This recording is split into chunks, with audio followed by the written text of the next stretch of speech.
If you were expecting one explosive revelation from the Hillary Clinton Epstein deposition, that's not what defined it. What defined it was sequencing, moments, tone shifts, and a few exchanges that changed the energy inside the room. Let's walk through exactly what happened, in order. But before we dive in, please subscribe. It supports long-form evidence-based breakdowns like this, especially as transcripts and depositions continue to unfold. Now, here's how the day began. Before questioning even began, cameras captured Clinton seated at the table, closed mouth, slight cheek movement, appearing visibly bored, even yawning. It's a small moment, but in high-profile sworn testimony, small moments travel. Then she delivers her opening statement. I had no idea about their criminal activities. I do not recall ever encountering Mr. Epstein. I never flew on his plane or visited his island, homes, or offices. I have nothing to add to that. Pause. That is a categorical framing. No knowledge, no encounters recalled, no travel, nothing further to add. But immediately after the denial, the tone shifts. Clinton pivots, not towards Epstein, but toward the committee itself. 0 public hearings, refused to allow the media to attend them, including today, despite espousing the need for transparency on dozens of occasions. You have made little effort to call the people who show up most prominently in the Epstein files. And when you did, not a single Republican member showed up for Les Wexner's deposition. She continues criticizing the structure of the hearing, noting that no Republican members attended Les Wexner's deposition. By this point, she frames the deposition as political distraction. And then she delivers one of the sharper lines of the opening. If this committee is serious about learning the truth about Epstein's trafficking crimes, it would not rely on press gaggles to get answers from our current president on his involvement. It would ask him directly under oath about the tens of thousands of times he shows up in the Epstein files. So before questioning even begins, two narratives are established. She claims no knowledge, and she alleges political motive. Then the format changes. Later on, questioning becomes methodical. Who of these people have you discussed Jeffrey Epstein or Ghislaine Maxwell with? Howard Lutnick. No, not that I recall. Steve Bannon. I don't know if I've ever met him. You all have to introduce me. I take that as a no. A rare moment of dry humor. Elon Musk. No. Short, direct. The pattern is repetition, name, denial, next name. Then the focus shifts to Ghislaine Maxwell. I don't recall any conversations about Miss Maxwell, but I knew her casually, so I can't tell you that I never had a conversation that mentioned Ghislaine Maxwell's name, because I don't recall that. But she acknowledges knowing Maxwell casually. When pressed later on whether she spoke with Maxwell personally. Have you ever spoken with Miss Maxwell personally yourself? I'm sure I have, yes. Did you estimate on how many occasions? Not many. I didn't see her very often. Limited familiarity, no detailed memory. Then comes a direct question. And just to make clear for the record, have you ever met Jeffrey Epstein? I do not recall ever meeting Jeffrey Epstein. In preparation for this hearing, I was told that he attended an event at the White House that was put on by the White House Historical Association. But I have no recollection of that. Again, no memory of a direct meeting. Hours later, the tone sharpens. Representative Nancy Mace begins questioning. Do you believe the Epstein files are a vast right-wing conspiracy? I think if they are fully released as the Transparency Act requires, that would be fulfilling the responsibility of the Justice Department, but it appears that there have been many issues with the full release, so I'm not going to characterize it other than to say I think that's a well-known fact. Mace asks whether the Epstein files are a vast right-wing conspiracy. Clinton responds that the files should be fully released under the Transparency Act. Then the exchange tightens. Mace repeatedly asks whether Clinton has always believed that women abused by powerful men should be believed. As a survivor, I'm a survivor, I appreciated your opening statement and your prioritizing some of these issues. Have you always believed this way? Have you believed this way for some time? Have I what? Have you believed what you believed in your opening statement for some time? Yes, I have. How long have you had those beliefs or held those beliefs in your opening statement? Very long. In 1998, you had those same beliefs? Yes, 2005, yes, 2008, yes, 2012, sure. 2016, 2020, 2024 to present day, you've held these beliefs the whole time? Yes, I have. Have you always believed that women abused by powerful men should be believed? I know where you're going with this, and I have you? nothing to say about anything in the past. I'm here to answer questions about this investigation. Question was, have you always thought that women abused by powerful men should get justice? Yes, absolutely. I agree. Clinton answers yes, absolutely, but declines to revisit past situations.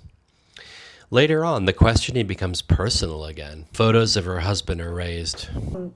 When you saw photos of your husband in a hot tub laying on a beach and getting massaged by other women, and you knew that Jeffrey Epstein was involved in some of these trips and these things, did it concern you at all? I'm here not to offer my opinions. I'm here to answer specific questions to the best of my ability. When you saw your husband in these photos with a young woman being massaged, what went through your mind? I am not going to speculate. You didn't have any feelings about young women massaging your husband? I am not going to offer opinions or speculation about anything that I have no context for and was not there. Clinton responds, shutting that down. Then a little bit later, the energy changes. Her lawyer interrupts with a shocking revelation. Excuse me, can I interrupt? I have There another. are photos that are being released of the secretary as she is testifying from inside this room. Can you please advise me as to whether or not that's permissible and consistent with the rules, particularly given that we have asked for a public hearing? If there are photos that are being released of the secretary as she is testifying, can you please explain how that I'm can done occur? with this. If you guys are doing that, I am done. You can hold me in contempt from now until the cows come home. This is just typical behavior. We will go off the record. Oh, for heaven's So I would like sake. to understand how that's permissible. Before the hearing was, It doesn't Excuse matter. me. We all are abiding by the same rules. I will take that down. Yeah, So well, I would like to take a break at this moment. yeah, and I'd like to have I'm a done conversation. for now. Go off the record. Go off the record. The deposition pauses. After a break, members argue that if photos are being leaked, the hearing should be public. But I want to start with, we've just learned that there has been a second violation of the promise that the chairman made with respect to no photos being taken in this room during this hearing. As you know, we have asked for and did ask Mr. Comer for the press to be invited in. They are sitting right outside, literally. He has been speaking with them, and we have been asked that they be invited in. The remedy for this is to invite the press in at this juncture. We believe that there is no reason not to do so. We recognize that you continue to resist having the press join, but if you would like, we would welcome that. Otherwise, we would welcome no further violations. What was the last part? The hearing remains closed. Later on, Clinton makes one of her strongest claims. If they are incompetent and they are incapable of complying with the law that the Congress passed, we need to know that because they are falling down on the job. They have an FBI director who's more interested in drinking beer in a hockey dressing room after our team won the Olympics, rather than being responsive and complying with the law as it has been promulgated. So I don't think it's unfair to say that given the sequencing of the events, starting with the way that President Trump made the release of the files a key element of his 2024 campaign, the promise that he and then his attorney general made that the files would be released, then a walking back of that as they began to look at the files, an ignoring of what they had promised, including that they had a client list on the desk of the attorney general. Reasonable people would have to assume they are engaged in a massive cover-up. That is her characterization, tied to what she describes as shifting promises about releasing Epstein files. Then, unexpectedly, the subject pivots. Now, watch what happens here. This is where the hearing shifts. She moves away from documents and into psychology. She lays out what she calls a pattern. The point I would make is, having observed President Trump up close and personal for a number of years now since I ran against him, he has a tell. He has a behavioral tell. Whenever he is worried about being found out himself, he accuses somebody else of doing what he actually has done. And it's just a pattern with him. So it's no surprise to me that all of a sudden, what he promised in his campaign to reveal, everything about the files, and then when his people began looking in the files and realized how potentially incriminating they were of him, all of a sudden, that was no longer the focus. It was blaming Democrats, talking about a hoax, saying move on, there's nothing to see here. That is a typical pattern of President Trump's behavior, which speaks louder than all the words that he speaks. That's not procedural, that's motive. And once motive enters the room, the temperature changes. Then there's a quieter moment, but it matters. This is about photographs and whether a snapshot equals context. Did you know that you would be photographed today? No. And is that at all part of what you had understood about the terms of the agreement for today's deposition? Well, I will confess that I had some concerns about whether the majority on the committee would treat me fairly and would, fairly convey what I say and what I did and how I looked and how I responded. So yes, I did have a concern. And when we learned about the photos being taken not by a staff member but by a member, it was shocking and very disappointing. So if it were in public, we wouldn't have that debate. Everybody could see the same thing that the congresswoman saw. I'm sitting here, sometimes I'm smiling, sometimes I'm frowning, sometimes I look good, sometimes I don't. That's all in public. Everybody can have the same view rather than, an angled photo and all the rest of it. So it was disappointing, and I regret that it happened. And then everything escalates.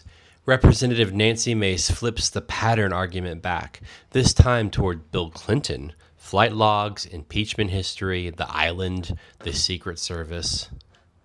By your standard of pattern of behavior, according to documents released by the Department of Justice, your husband appears in photos in swimming pools, hot tubs, aboard Jeffrey Epstein's private plane with unidentified young women. We came here today and you told this committee that a pattern of behavior demands accountability, correct? I said that I believe the committee should call anyone who had a substantial pattern and practice of contact with Jeffrey Epstein and his crimes before they came to light. Does that include your husband? And after they came to light. This is also where a specific number enters the record. Substantial amount of money from Jeffrey Epstein. That's an inappropriate assumption. I did not take a substantial amount of money from Jeffrey Epstein. So far as I know, Jeffrey Epstein contributed to the joint committee that was supporting my Senate race. Which was how much? I believe I was told $20,000. And you don't consider $20,000 substantial? I do not consider it relevant to me because I had no recollection that I ever knew that he gave any money to the joint committee. So you didn't talk to your donors, they gave $20,000 to your campaign? My understanding of the rules back then is that there was no coordination between the committee and the campaign. So, no, I have no recollection. But that doesn't mean you can't speak to your donors. That doesn't prohibit, the law does not prohibit you speaking to donors. But I didn't know he was a donor. As far as I knew, he was not a donor. And this is where the tone breaks. In an email that Howard Lutnick emailed to Epstein's people and Epstein to get him to come to your intimate event at Cantor Fitzgerald, a very small event. And so I'm not going to public. You want to yell at me, that's fine, but I'll yell right back. Well, okay? I am looking out for it's survivors. very- I'm doing look- the job that you would not do and refuse to do as Secretary of State. Thank you, and I yield back to No, Congresswoman. I'm going to finish answering the question, which I have a right to do. I am very sympathetic to your personal situation. I have read about it. I have seen you testify or speak on the floor about it. And I very much sympathize with not only what you went through, but appreciate your effort to stand up for survivors. I was a senator representing the people who were murdered on 9/11. Nobody lost more people than Howard Lutnick. You can say whatever you want. You can call him and have him appear before the committee. But I knew him as the man who lost the employees that he knew intimately, including his brother. And he was a So go-between I between worked- you and Let her Jeffrey finish Epstein her raising answer, money for please. you. Let her finish her answer. You know what? If you don't want to hear what emotionally affected me, that's fine. But that's why I know Howard Lutnick. I went to the memorial service every 9/11 after the formal service was held. I see what you're with doing here, all- and you're with obfuscating all from of the his questions. He was the people, the go-between families. between you and Jeffrey Epstein raising money. This is no longer procedural, it's personal. And once it becomes personal, the hearing changes. And then comes the email. She reads it out loud. Thank you for a fun night. Your littlest girl was a little naughty. How does that make you feel? It makes me sick. Of course, the OH Jesus, Ohio Jesus. Jesus, I'm coming trick. And just the main body of the context of the Oh, email. said that she felt God's presence next to her when she was in bed. She knows that Jesus watches over her and he helped save her life. Whoops. How does that make you feel? It's bizarre. I don't know what it means. She says it makes her sick, and in that moment, the politics fade. She also says something notable, that the co-conspirator plea deal should be looked at again. That's not deflection, that's an opening. Things are getting a bit crazier as she's next asked about UFO disclosure. When your husband was president, it was Lawrence Rockefeller had an effort to try to disclose UFOs, UAPs. Are you pleased to see that these files may be disclosed finally?